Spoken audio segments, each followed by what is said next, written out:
Welcome back to your own YouTube channel matric English medium. आज हम लोग life process शुरू करने जा रहे हैं। सबसे पहले वीडियो स्टार्ट करने से पहले आप लोग इस चैनल को ज़रूर सब्सक्राइब करें, लाइक करें, सब्सक्राइब करें और शेयर करें बिल्कुल, क्योंकि आपके लिए बहुत मेहनत किया जा रहा है। तो हम लोग ये एक्सपेक्ट करते हैं कि आप लोग भी थोड़ा प्यार दिखाइएगा। बिना टाइम वेस्ट किए हम लोग शुरू करते हैं लाइफ प्रोसेस, ठीक है। लाइफ प्रोसेस का मतलब क्या है? मतलब हम लोग इस चैप्टर में देखेंगे कि हमारे बॉडी में जितने भी प्रोसेस हैं, चाहे वो डाइजेशन हो, चाहे वो रेस्पिरेशन हो, चाहे वो ये क्या बोलते हैं ब्रेक डाउन ऑफ फूड हो, कुछ भी हो, वो सारे प्रोसेस हम लोग ये पढ़ेंगे, ठीक है। तो हम लोग लाइन बाय लाइन देखते हैं। How do we tell the difference between, करने से पहले आप वीडियो स्टार्ट करने से पहले आप जो है कॉपी पेन लेके बैठ जाइए, और जो येलो कलर से जो हम हाईलाइट करेंगे वो आपको अपने कॉपी पे लिखना है एज ए नोट, राइट, ठीक है। नोट्स तो आपका साथ साथ नोट्स भी बन जाएगा, ठीक है। तो how do we tell the difference between what is alive and what is not alive? If we see a dog running, or a cow chewing curd, or a man shouting loudly on the street, we know that these are living beings. जैसे हम लोग कैसे पता करेंगे, हम लोग कैसे difference करेंगे, हम लोग कैसे फ़र्क करेंगे कि कोई भी चीज़ लिविंग है या नॉन लिविंग है? जैसे कि अगर हम लोग देखते हैं कि गली में कुत्ता भौंक रहा है, और काऊ जो है वो कर्ड च्यू कर रही है, मतलब खा रही है, और जो है मैन जो है आदमी जो है वो गली में हल्ला कर रहा है, तो ये सब हम लोग देख के कहते हैं कि these all are living being, ठीक है। But what if the dog और द काउ और द मैन वर स्लीप? लेकिन अगर यही कुत्ता हो जाए, चाहे आपका काउ हो जाए, चाहे वो मैन हो जाए, अगर वो सोया हुआ है, अगर वो कुछ काम नहीं कर रहा है, तब क्या हम उसको लिविंग बोलेंगे या नहीं? आपको फ़र्क समझ में आ गया? अगर हम लोग कुत्ता बिल्ली को, अगर खुद को देख रहे, जब हम लोग बोल चाल करें तो हम लोग खुद को क्या बोल रहे हैं? लिविंग। लेकिन अगर हम लोग नींद में हैं, अगर हम लोग सोए हुए हैं, तब हम लोग खुद को लिविंग कह सकते हैं या नहीं? ठीक है, ये सवाल है। अब आगे देखते हैं कि हम लोग इस सिचुएशन में खुद को बोलते हैं कि living. We would still think what they were alive. wait, क्या? We would still think that they were alive, but how did we know that? We see them breathing, and we see them breathing, and we know that they are alive. What about plants? मतलब हम लोग जब भी सोए हुए होते हैं तो खुद को हम लोग जिंदा कहते हैं। क्यों? क्योंकि हम लोग ब्रीदिंग कर रहे हैं, और आगे हम लोग इसको और गौर से पढ़ेंगे। हाउ डू वी नो, अब प्लांट्स के बारे में, what about plant? How do we no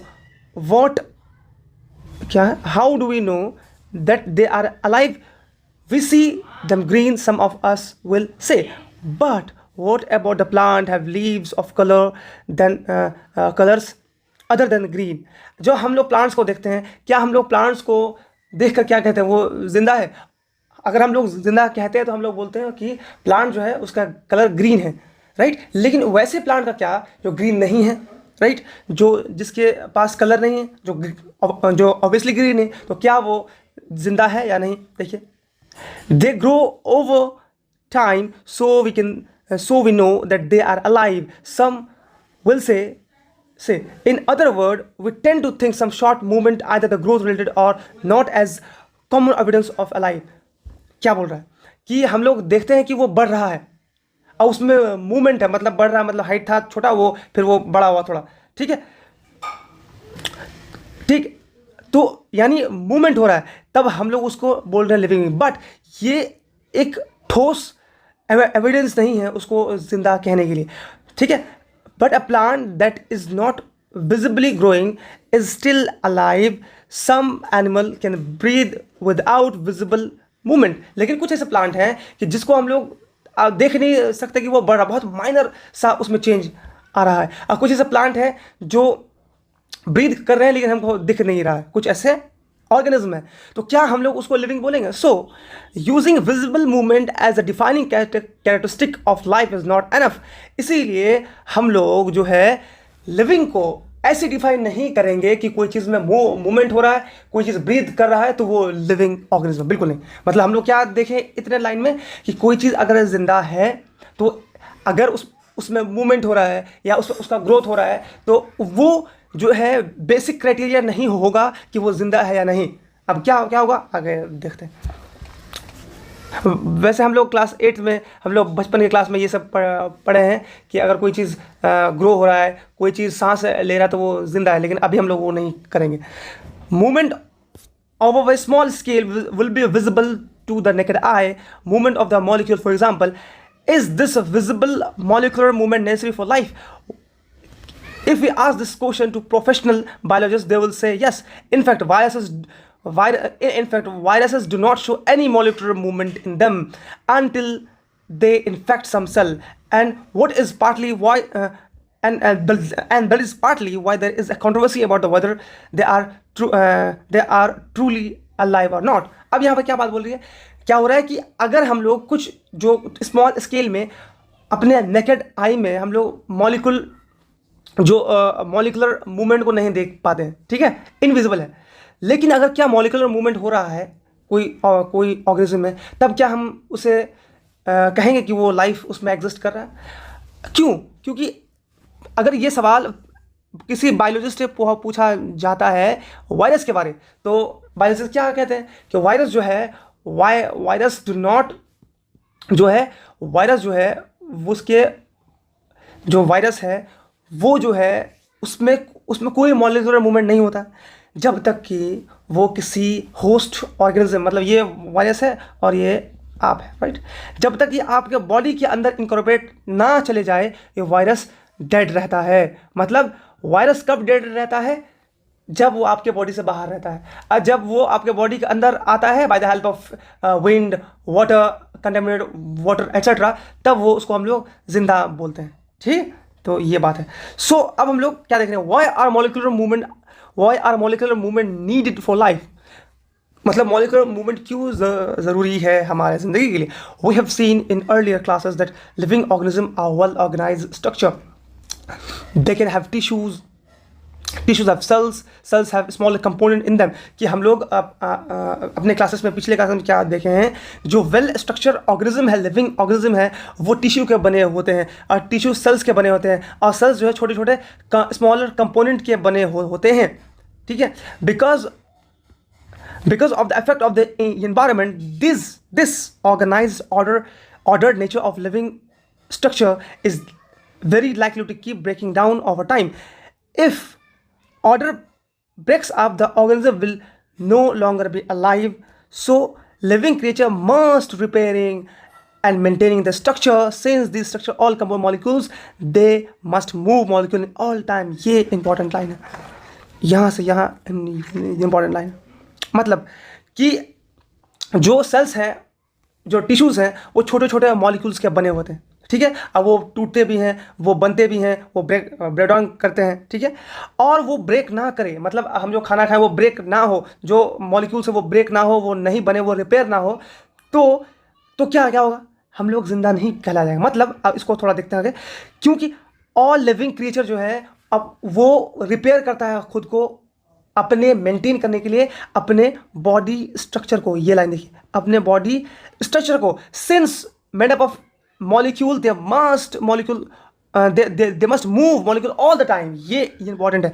मतलब हर टाइम, मतलब अगर हम लोग खाना खा रहे हैं तो खाना बॉडी में टूट रहा है, तो अगर हम नींद में नहीं है, हम काम कर रहे हैं, तब भी खाना टूट रहा है, और अगर हम नींद में भी हम कुछ काम नहीं कर रहे तब भी वो मॉलिक्यूलर मूवमेंट यानी खाना टूट रहा है। दैट मीन्स कि हम लोग जिंदा उसी चीज़ को कहेंगे जो हर वक्त उसके बॉडी के अंदर मेटाबॉलिज्म हो रहा है, हर वक्त उसका बॉडी रिपेयर कर रहा है, उसका सेल बन रहा है, उसका सेल डेड हो रहा है, उसके अंदर मॉलिक्यूल्स का मूवमेंट हो रहा है, उसके अंदर जो है डेड सेल्स जो है वो बाहर हो रहे हैं। सारे मेटाबॉलिक एक्टिविटी जो है वो हर टाइम होगा। मतलब अगर वो काम भी कर रहा है वो, और अगर वो सोया हुआ है, अगर वो कोई काम भी नहीं कर रहा है, तब हम लोग क्या बोलेंगे उसको कि वो जिंदा है। What are the maintenance process in living organism? Let us explore।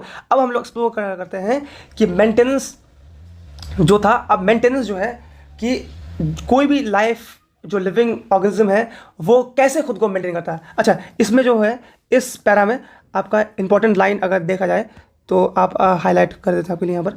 ये जो है लिविंग ऑर्गेनिज्म, ये हो गया, ये ज़्यादा कुछ, ठीक है, ये हो गया आपका, ये बहुत पतला हो गया, ठीक। यहाँ से ये इंपॉर्टेंट लाइन है, because the effect of the environment, ये इंपॉर्टेंट लाइन, यहाँ से ये इंपॉर्टेंट लाइन है, यहाँ से इंपॉर्टेंट लाइन है, लिविंग क्रिएचर मस्ट रिपेयरिंग, ये मोस्ट इंपॉर्टेंट लाइन, ठीक है, ये मोस्ट इंपॉर्टेंट लाइन, ठीक है। यहाँ से आप इसको लिख लीजिए, ठीक है। अब आते हैं हम लोग आगे, आते हैं। अब व्हाट इज लाइफ प्रोसेस, यहाँ पर आपको इसका क्या बोलते हैं definition, we will get definition from here, that ये highlight, let me highlight this, right, yes, maintenance, ये लाइफ, ये हो गया आपका लाइफ प्रोसेस का डेफिनेशन, ठीक है। ये आ गया डेफिनेशन, जो आपको याद रखना है क्या, कि the maintenance function of living organism must go on even when they are not doing any particular, even when they just sitting, when they just sitting, अभी आपको हम ये कर देते हैं, ए क्लास, ये से यहाँ तक, ठीक है। अब हम लोग इसको समझते हैं क्या है, कि कोई भी मेंटेनेंस, यहाँ वर्ड देखिए, ये जो मेंटेनेंस है ये वर्ड ये इंपॉर्टेंट है, the maintenance of function of living organism, मतलब लिविंग ऑर्गेनिज्म का जो फंक्शन है वो मेंटेन होता रहे, must go on even they are not doing any particular thing, मतलब उसका बॉडी का जो फंक्शन है वो हमेशा मेंटेन होता रहे, मस्ट गो ऑन, वो चलता रहे, इवन वो कोई एक पर्टिकुलर काम भी नहीं कर रहा है। इसको ऐसे समझते हैं, अगर हम पढ़ा रहे हैं तो अभी मेरे बॉडी पर में फंक्शन हो रहा है, यानी हम बोल रहे हैं तो इसमें क्या हो रहा है, ज़्यादा से ज़्यादा एनर्जी की ज़रूरत पड़ी और एनर्जी टूट रही है, राइट, खाना टूट रहा है।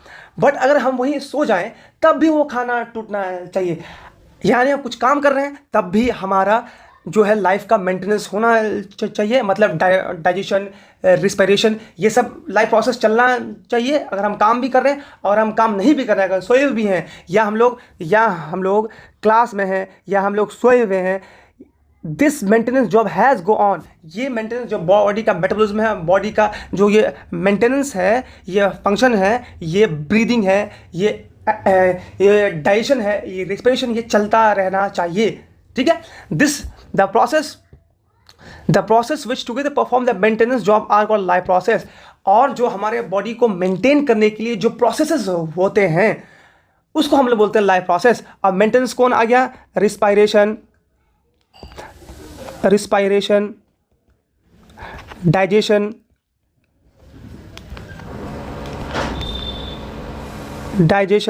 आ गया आपका आ गया एब्जॉर्प्शन, ठीक, एक्सक्रिएशन, तो ये सब लाइफ प्रोसेस है जो हम लोग आगे पढ़ेंगे, ठीक है। अब आते हैं हम लोग, since these maintenance process are needed to prevent damage and breakdown energy is needed for them, the energy which comes from outside of the body of the individual organism, so there must be a process to transfer the source of energy from outside the body to the organism, मतलब कि हम लोग को जो life process करना है वो क्यों करना है, क्योंकि हमारा बॉडी डैमेज से प्रिवेंट हो, और हम लोग खाना को तोड़ सके, हम लोग ब्रेकडाउन को तोड़ सके, जो हम लोग खाना बाहर से ले रहे हैं उसको हम लोग तोड़ पाएँ, और वो सबको हम लोग एनर्जी में यूज़ करें, और जो एनर्जी जो बाहर से आता है उसी को हम लोग क्या बोलते हैं, एक्सटर्नल बॉडी से आता है उसी को हम लोग क्या बोलते हैं, वी कॉल फूड, बस हम लोग इसको फूड बोलते हैं, या न्यूट्रिशन, आम भाषा में खाना, मतलब कि हम जो अपनी एनर्जी के लिए क्या यूज़ करते हैं, हम लोग खाना, रॉ मटेरियल खाना बनाते हैं और उसको हम लोग खाते हैं, राइट, तो वो हो गया न्यूट्रिशन या फूड। ठीक। If the body size of the organism is to grow, additional raw material will be also be added from the outside. अगर बॉडी को और ग्रो करना है तो एडिशनल हम लोग विटामिन, मिनरल्स, ये सब चीज़ लेते हैं, ठीक है, बॉडी को ग्रोथ करने के लिए।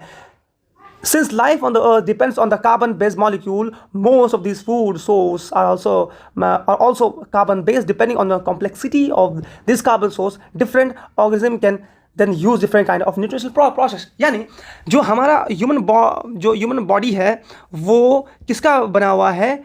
कार्बन का, ठीक है। और वो कार्बन सोर्स, उसका फूड जो होगा वो कार्बन सोर्स का होगा, ठीक है। ठीक, मतलब कार्बन सोर्स क्यों? अच्छा, हमें कैसे पता है कि हम लोग कार्बन सोर्स बने हैं? इसीलिए क्योंकि जब बॉडी जलता है ना तो उससे बर्न होता है, उससे स्मोक आता है। तो दैट मीन्स कि हम लोग देखिए, हर चीज़ कार्बन से, हर चीज़, कोई ऐसा चीज़ नहीं जो कार्बन से नहीं बना है, हर चीज़ कार्बन से बना है। इसीलिए हम लोग को जो फूड है उसमें कार्बन, जो फल फ्रूट खाते हैं, जो चावल दाल, वो सब में कार्बन की मात्रा पाई जाती है, ठीक है। इसलिए हम लोग carbon as a source, as a food हम लोग यूज़ करते हैं न्यूट्रिशनल प्रोसेस के लिए। अब आते हैं हम लोग आते हैं the outside of source of energy could be quite varied, since environment is not under the control of the individual of organism. These source of energy therefore need to break down and build up in the body and must be finally converted in a uniform source of energy that can be used for the various molecular movement needed for the living structure. यानी जो हम लोग खाना ले रहे हैं वो हमारे बॉडी से डिफरेंट है। मतलब हम लोगों को खाना को तोड़ना पड़ता है बॉडी के अंदर, है ना, यहाँ पर ब्रेक डाउन, स्प्लिट करना पड़ता है। जो हम लोग खाना खा रहे हैं, जो चावल दाल खा रहे हैं, वो कॉम्प्लेक्स फॉर्म है।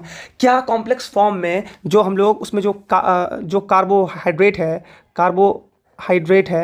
क्या हम लोग उसको एब्जॉर्ब कर पाएंगे? नहीं। इसलिए हम लोग इसको छोटे भागों में बांटते हैं, जिससे हम लोग एनर्जी प्राप्त करते हैं। जैसे हम लोग प्रोटीन को तोड़ते हैं अमाइनो एसिड में, फैट्स को तोड़ते हैं कोलेस्ट्रॉल में। तो हम लोग को तोड़ना क्यों पड़ता है? जैसे कार्बोहाइड्रेट को तोड़ रहे हैं हम लोग ग्लूकोज में, तो हम लोग को क्यों तोड़ना पड़ रहा है? क्योंकि ये कॉम्प्लेक्स फॉर्म ऑफ जो फूड है हम लोग उसको खा नहीं पाएंगे, हम लोग उसको एब्जॉर्ब, मतलब डाइजेस्ट नहीं कर पाएंगे। इसीलिए हमारा बॉडी फाइनली उसको तोड़ता है। उसके बाद फाइनली उससे तोड़ने के बाद बॉडी में एब्जॉर्ब होता है और फिर वो लिविंग स्ट्रक्चर मेंटेन करता है, हमारे लिविंग स्ट्रक्चर को, सेल को, as well as the kind of molecules need to grow. और जो मॉलिक्यूल्स हम लोग को चाहिए ग्रो करने के लिए, वो हमें मिलता है उस खाने से। For this a series of chemical reaction in the body are necessary. Oxidizing or reducing chemical reaction are some of the most common chemical means to break down the molecule. मतलब जो खाना जो टूट रहा है, ये दो मेन प्रोसेस है, एक है ऑक्सीडेशन, एक है रिडक्शन। ये दोनों चीज़ जो है, ये दोनों प्रोसेस जो है, ये मदद करता है हमारे फूड को तोड़ने के लिए, ठीक है। हम लोग आगे पढ़ेंगे कि कैसे ये सब खाना को तोड़ता है, हम लोग आगे देखेंगे इसका, will see, right. Now for this many organism use oxygen source from the outside of the body. This process of acquiring oxygen from the body and to use it in the process of breakdown of the food source of this for cellular need is what we call respiration. मतलब कि जैसे यहाँ देखिए कि जैसे ये है,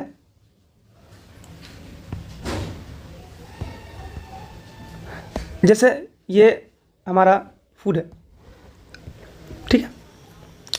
इस फूड को तोड़ने के लिए कुछ ऑर्गेनिज्म जैसे एनिमल क्या करते हैं, ऑक्सीजन को यूज करते हैं, ठीक, उससे अपना खाना को तोड़ते हैं, यानी स्मॉल मॉलिक्यूल में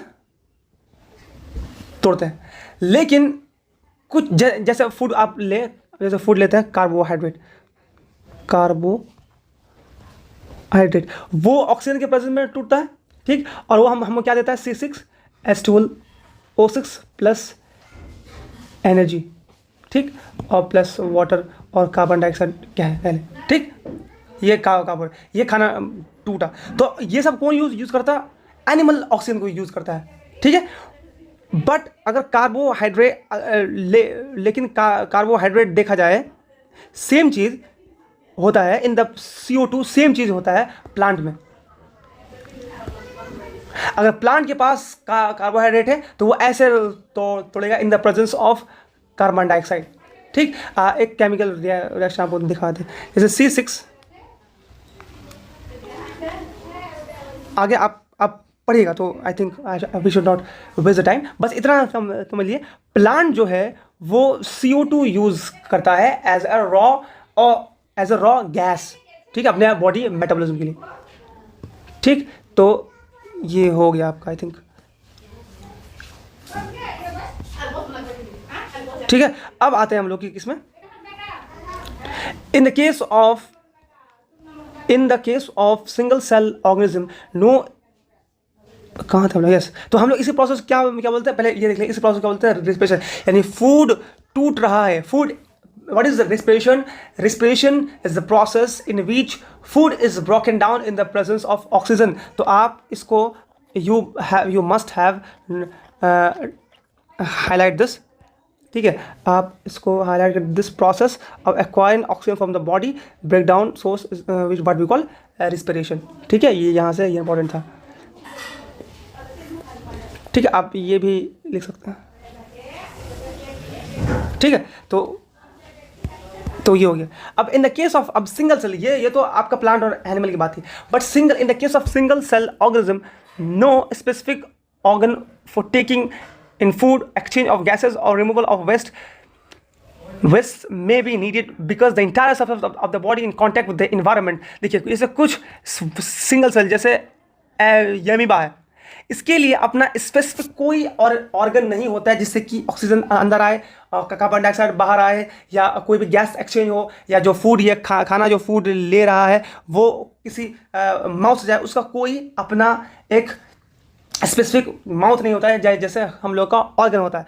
वो सूर्य, आपको पता है कि वो सूर्योपीडिया से अपना खाना को लेता है, हम लोग देखेंगे अभी।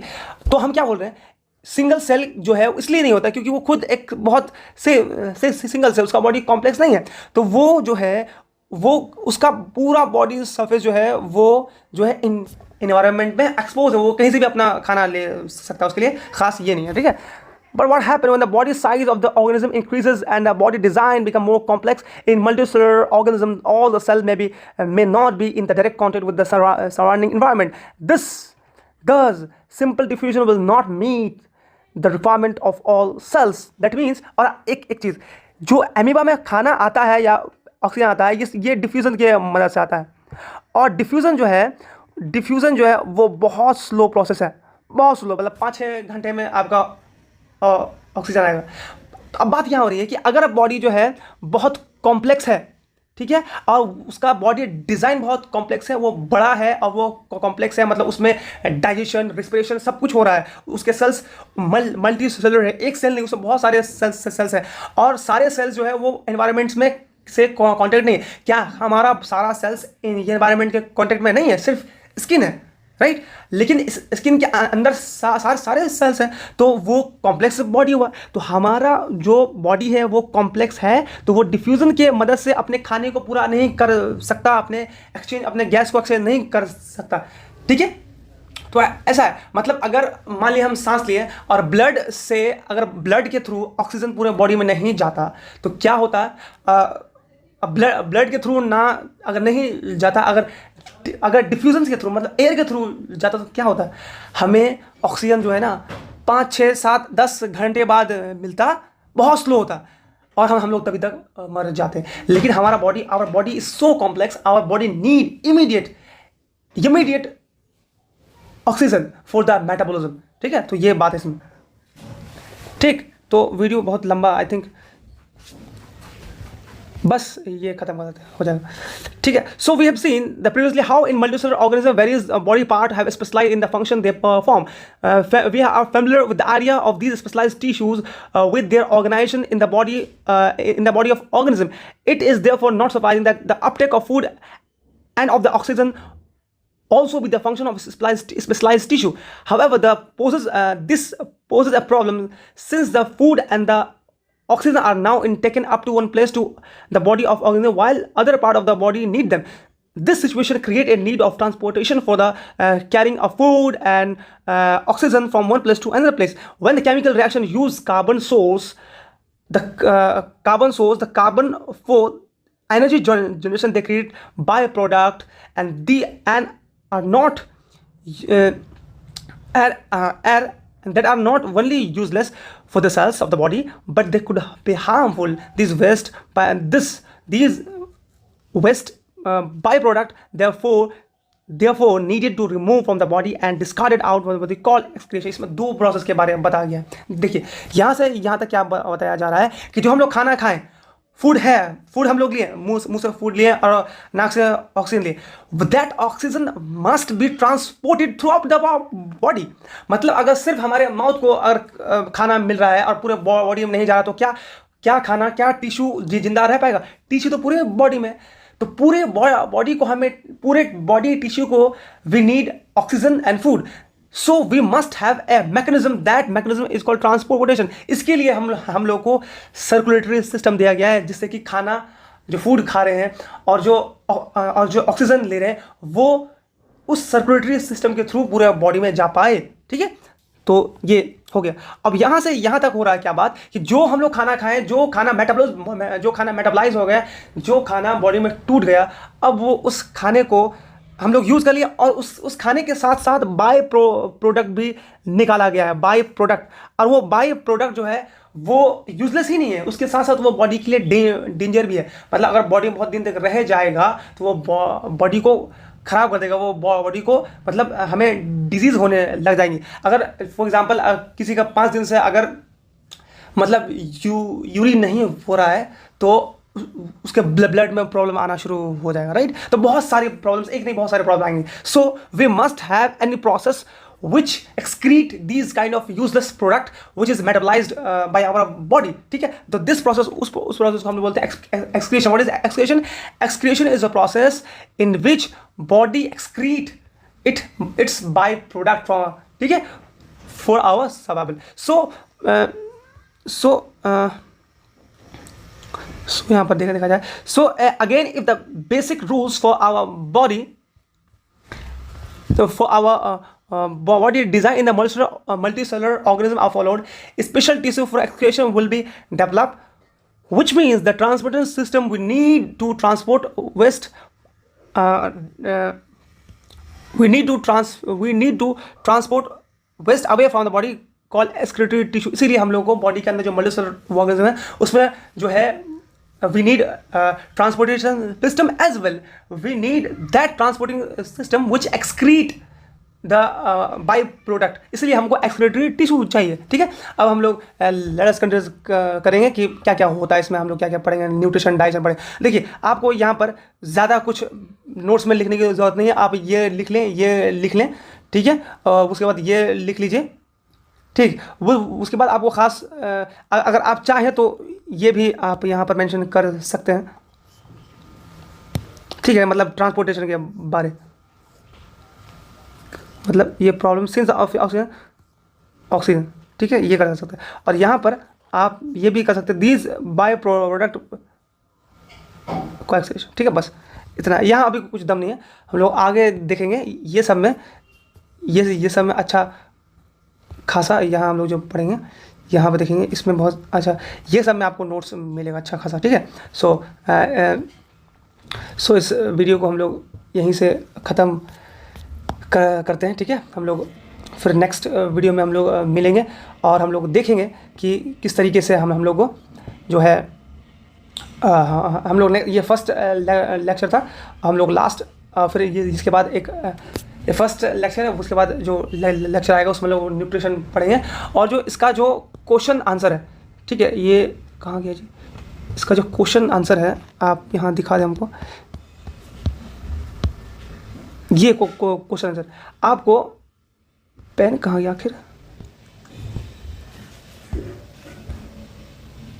ये क्वेश्चन आंसर. ठीक है, वाई ये क्वेश्चन आंसर आप बना के आइएगा, आपके ये होमवर्क रहा. ठीक है, तो हम लोग वीडियो को यहीं से ख़त्म करते हैं. आप लाइक, सब्सक्राइब, आप अपने दोस्तों को शेयर करें. So okay. Bye bye.